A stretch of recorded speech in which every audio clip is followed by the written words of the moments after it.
കൂട്ടായി ആശംസ പറയുന്നതിന് വേണ്ടി തങ്ങൾ മാസ്റ്റർ ക്ഷണിക്കുന്നു. Head master. പ്രിയപ്പെട്ട അധ്യക്ഷൻ, വിശിഷ്ട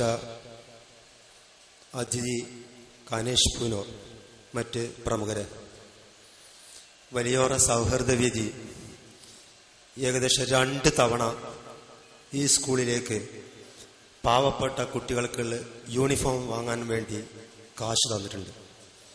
പക്ഷേ മുഹമ്മദ് അലി സാർ പറഞ്ഞതുപോലെ ഞങ്ങൾക്ക് പാവപ്പെട്ട കുട്ടികളെ കണ്ടെത്താൻ വളരെ പാടുപെടേണ്ടി വന്നു.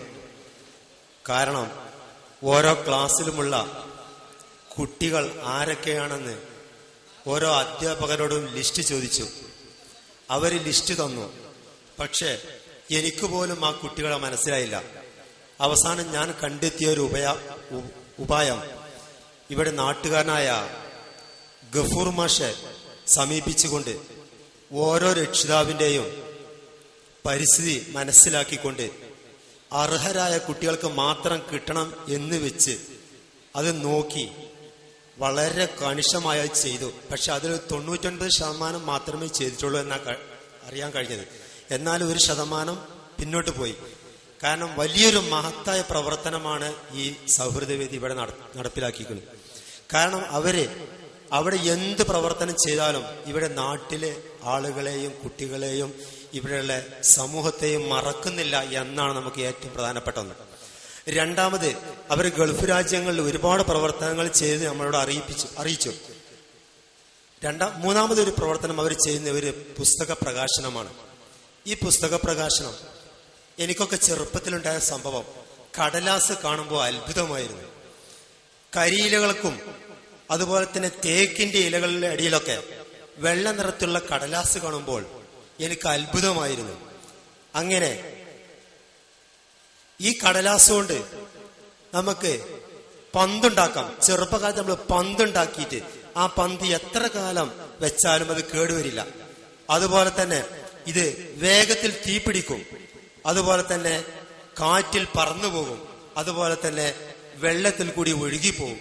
ഇതായിരുന്നു ഈ കടലാസിന്റെ പ്രത്യേകത. അങ്ങനെ ഈ കടലാസിനെ കുറിച്ച് അല്ലെങ്കിൽ പുസ്തകത്തിനെ കുറിച്ച് നമ്മുടെ തോമസ് മാൻ പറഞ്ഞ ഒരു വാക്കുണ്ട്: ഇന്നത്തെ പുസ്തകങ്ങൾ നാളത്തെ പ്രവർത്തനങ്ങളാണ്.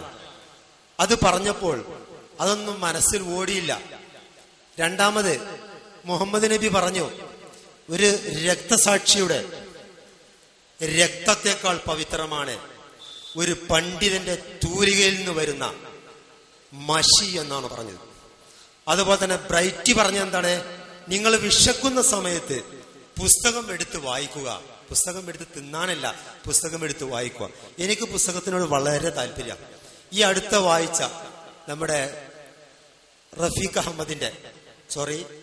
മുസഫർ അഹമ്മദിന്റെ മരുഭൂമിയുടെ ആത്മകഥ, അതിന്റെ ഒരു റിവ്യൂ മാതൃഭൂമി ആഴ്ച പതിപ്പിൽ വന്നിരുന്നു. അതിലൊരു സംഭവം എന്റെ മനസ്സിൽ വളരെയധികം തട്ടി.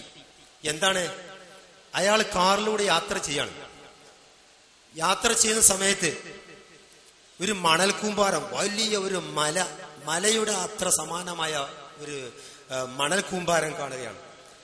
ആ മണൽക്കൂമ്പാരം കണ്ടപ്പോൾ അദ്ദേഹം അവിടെ വണ്ടി നിർത്തി ഇങ്ങനെ നോക്കുന്ന സമയത്ത് ആ മണലെ വേറൊരു കാറ്റ് വന്ന് മണലിങ്ങനെ നീങ്ങിക്കൊണ്ടിരിക്കുന്ന സമയത്ത് ആ മണലിന്റെ ഏറ്റവും മുകളിലെ ഒരു ചെറിയ വെളുത്തിട്ടൊരു സാധനം കാണുന്നു. വീണ്ടും കാറ്റടിച്ചുകൊണ്ടിരിക്കുകയാണ്. ഒരു വിരല് കാണുന്നു. വീണ്ടും കാറ്റടിച്ചുകൊണ്ടിരിക്കുകയാണ്. ഒരു കൈപ്പത്തി കാണുന്നു. വീണ്ടും കാറ്റടിച്ചുകൊണ്ടിരിക്കുന്നു.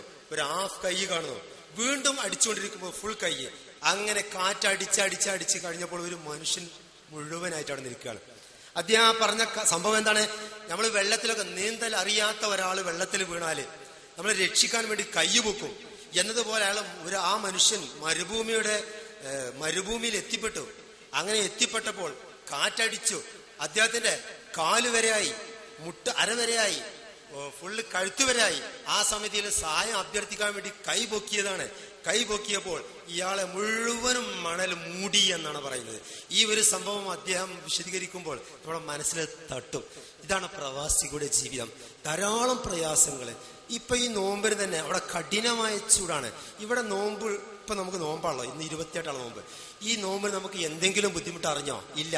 ഇത്രയും പ്രയാസങ്ങൾ സഹിച്ചുകൊണ്ട് ഇതിന്റെ കൂടെ തന്നെ ഈ ജീവകാരുണ്യ പ്രവർത്തനങ്ങൾ ചെയ്യുക എന്ന് പറഞ്ഞാൽ വളരെ മഹത്തായ കാര്യമാണ്. അതുകൊണ്ട് സർവ്വവിധ ആശംസകൾ നേർന്നുകൊണ്ട് ഞാൻ നിർത്തുന്നു.